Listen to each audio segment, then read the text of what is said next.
Horizon Forbidden West has been out for a few days, and given how long of a game it is, noticeably more so than its predecessor, it goes without saying that many players haven't yet seen it through to completion.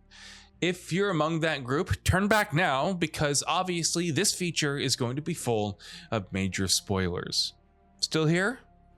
Alright then. There's a lot that happens in Guerrilla's open world sequel, and between the game's opening and closing credits, there's no shortage of narrative twists, turns, and revelations that collectively shake things up in a significant way by the time the game ends. Here, we're going to talk about the ending in particular, how the game wraps up its eventful story, and what that could mean for the series' future.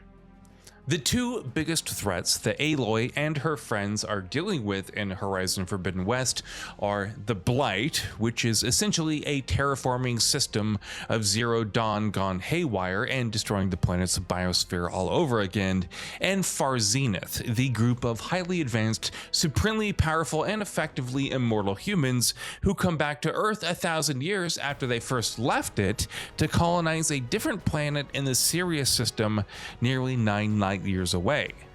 Both of those threats are dealt with by the time the game ends. The Zeniths are all dead thanks to Silence and his weapon, which allows Aloy and co to destroy their shields and take them on in one-on-one combat. Eric is killed by Aloy and Zoe, who avenge Varl's death, while Gerard is killed with his fellow Zenith, Tilda. Tilda herself, meanwhile, tries to force Aloy to flee the planet with her, more on that in a bit, and ends up getting killed in the fight that ensues between the two of them. Meanwhile, the Blight is dealt with as well. Throughout Forbidden West's story, after Aloy recovers the Gaia back up and brings it back online, she travels throughout the titular West and reacquires several of the AI's subordinate functions and reintegrates them. Minerva, Demeter, Aether, Poseidon, and Hephaestus, while after defeating the Zeniths, she brings 3 other subfunctions back into the fold as well, with Eulythia, Artemis, and Apollo. Hades is completely destroyed, which too is significant. There's a lot to unpack on that front. The most significant repercussion here is that Gaia is back online, completely healthy and completely in control of all of her systems.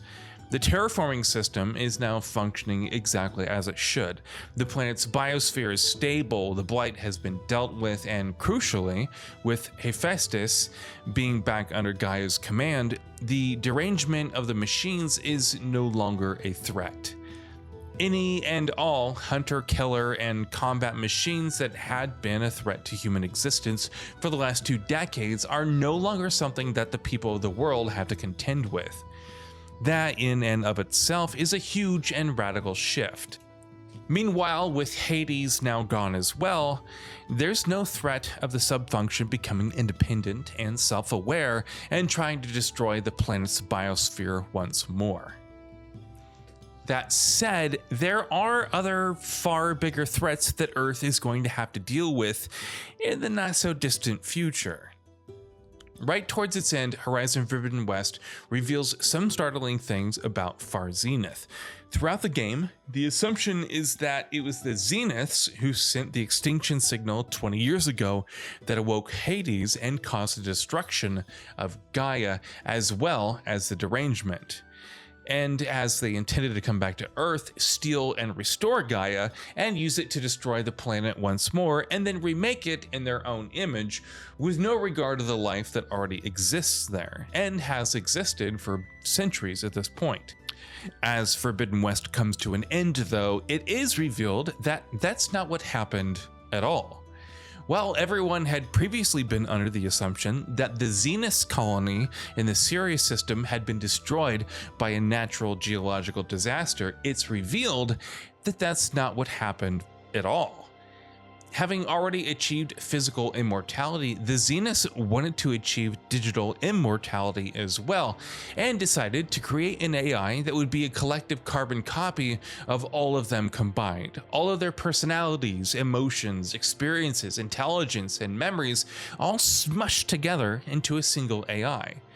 They called it Nemesis, so it's not exactly surprising that things didn't go exactly as planned.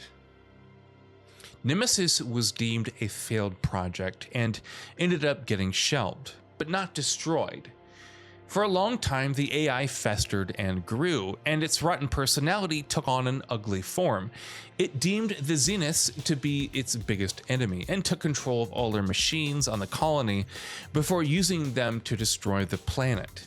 The few Zeniths that were left fled the planet aboard one of their shuttles, but it wasn't them who sent the extinction signal. Knowing that they would be escaping to Earth, Nemesis, hell-bent on destroying the Zeniths, sent the signal instead, wanting to destroy the planet before they could get there. That, of course, didn't work out, thanks to what Aloy did in Horizon Zero Dawn. The Zeniths, meanwhile, never intended to stick around after getting to Earth. It's revealed that their plan was to get back to their home planet, steal Gaia, and then use the AI's terraforming system to make a new home for themselves on a distant planet where they could safely hide from Nemesis. And why exactly are they doing this? Well, because it turns out that Nemesis is still giving chase. It's hurtling through space with its own swarm of machines, heading right towards Earth in a bid to destroy the planet and, in turn, the Zeniths. So that's the big new threat that Aloy and her friends and humanity as a whole are now facing.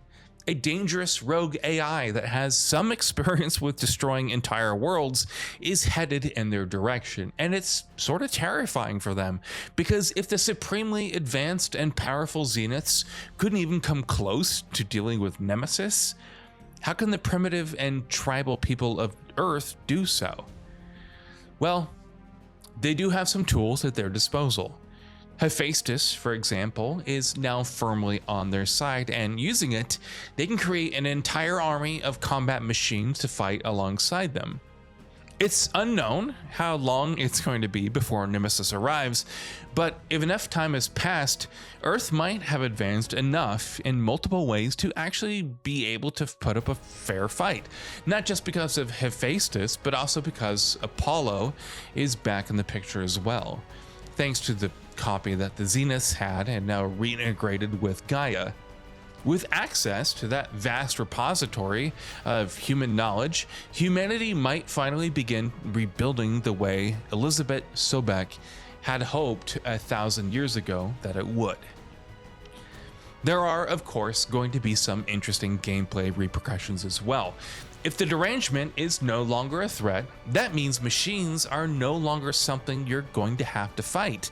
And given how central that's been to Horizon's gameplay across 2 games, you can't help but wonder how that will affect the next game in this series. Of course, Nemesis is bringing its own swarm of machines with it, so there's that. And one has to assume that a highly advanced AI like that wouldn't have much trouble with hacking into Hephaestus and bringing it under its own control. So for all we know, the derangement might rear its head again. Meanwhile, on the characters front, there's plenty to unpack as well. Varl is dead. Zoe is going to have his child, Silence has stayed back, Kotalu and Alva are now part of the group as well, and of course, Beta and Aloy have formed a strong bond by the time the game comes to an end. Of these, Alva in particular is an interesting character because she hails from a tribe that originates from a distant land across the ocean. The Quinn are a promising fixture in the latter stages of the game's story, and Forbidden West sets up some interesting things with their board of overseers and their empire. Could we perhaps be headed to their homeland in the next game?